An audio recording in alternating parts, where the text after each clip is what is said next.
Welcome to American Cop Heights, and today's video is going to be a transfer target tier list. We're going to go over a list of transfer targets, and we're going to be ranking them from excellent, good, bad, I think average, and then bad. So last episode it was midfielders, and today's episode is going to be defenders. And starting off with our first transfer target is going to be Josko Gvardiol. Now, Josko Gvardiol has been absolutely brilliant for RB Leipzig in Croatia. Had a great World Cup. He's a big, strong, solid defender. He's left-footed. He's great attacking wise, good with his head, can score a couple headers, which you do need in our squad. I'm not gonna lie.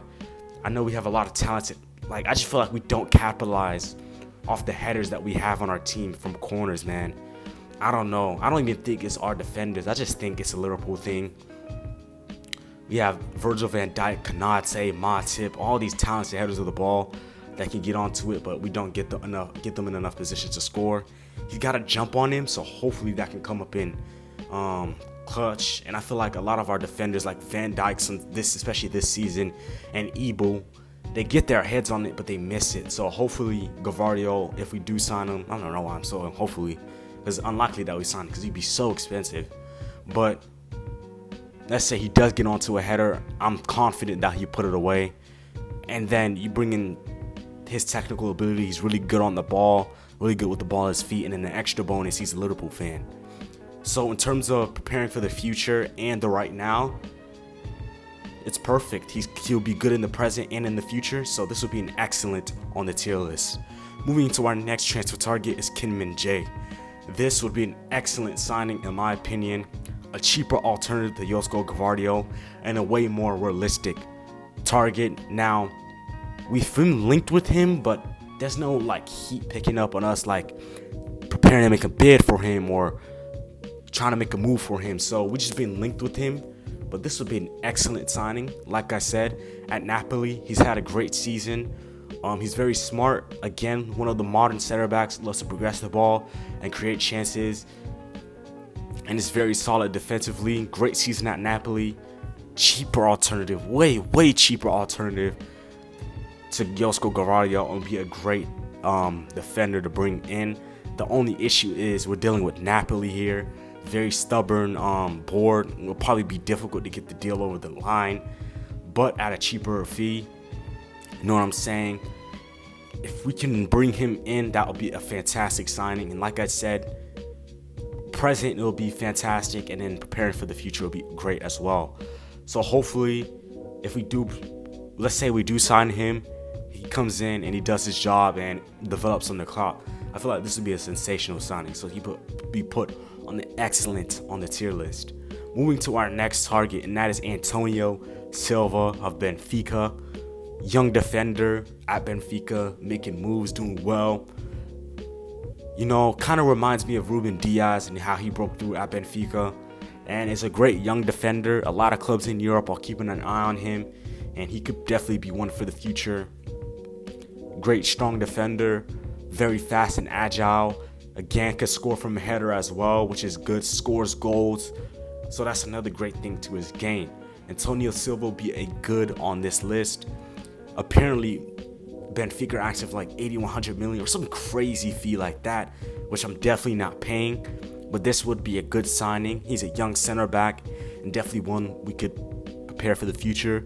If we can get him in between 35 to 45 million max in that price range, even though I think even that is a push.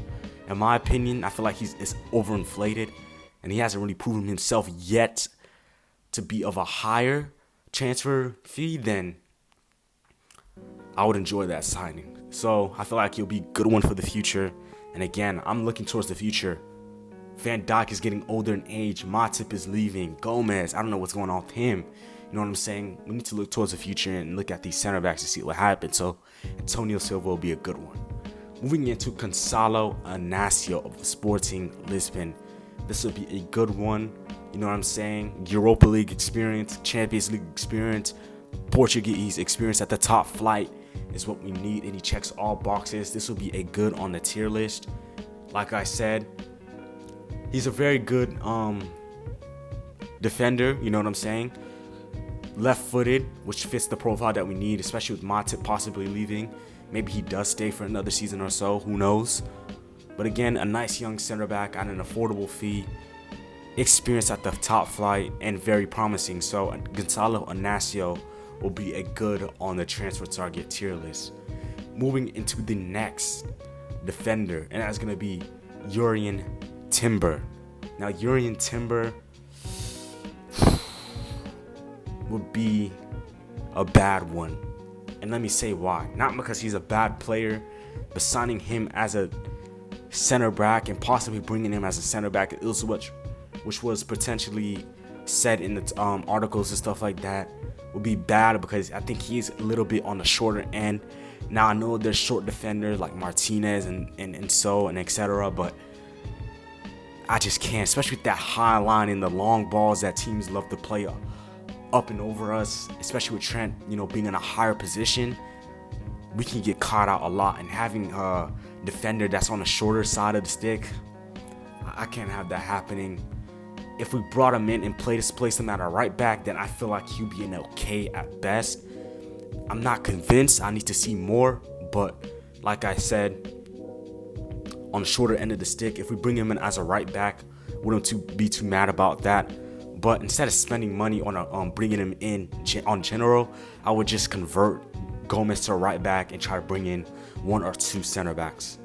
Moving into our next target and our final target of today's video, unless I forgot any others, Evan Ndicka. Evan Ndicka will be a great signing, especially with this new role that we play.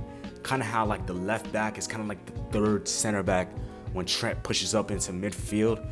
And Ndicka, I can see in our starting lineup, I can see a back four of Trent, Konate, Virgil, and then Evan Ndicka.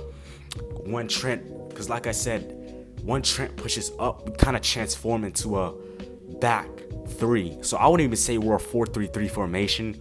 We're like a 3-2-2-3 or some bullcrap like that. It's something crazy. All I know is there's like a bunch of midfielders, like 4 midfielders and 3 attackers. So I'll say like a 3-2-2-3 formation where we got a back three of Ndicka, Virgil, and then freaking Konate, and then you got like Trent, the likes of Trent, the likes of Henderson, Thiago Fabinho, or do you want to throw in Curtis Jones, or whoever you want to throw into that midfield, and then our front three. So a bit of a one that makes sense, plus he'll be on a free, but Liverpool are said to be interested, have not been interested, and have turned down the offer of potentially signing him, which breaks my heart because he's cheap, and then 2, he'll be a great option for us in my opinion. So hopefully we do bring him in. Like I said, I feel like he fits that role and replaces Matip perfectly. So yeah, hope you guys enjoyed this video. Let me know your opinions down in the comment section below. Make sure to guys drop a like and subscribe. It's the American Copites, and I'm out.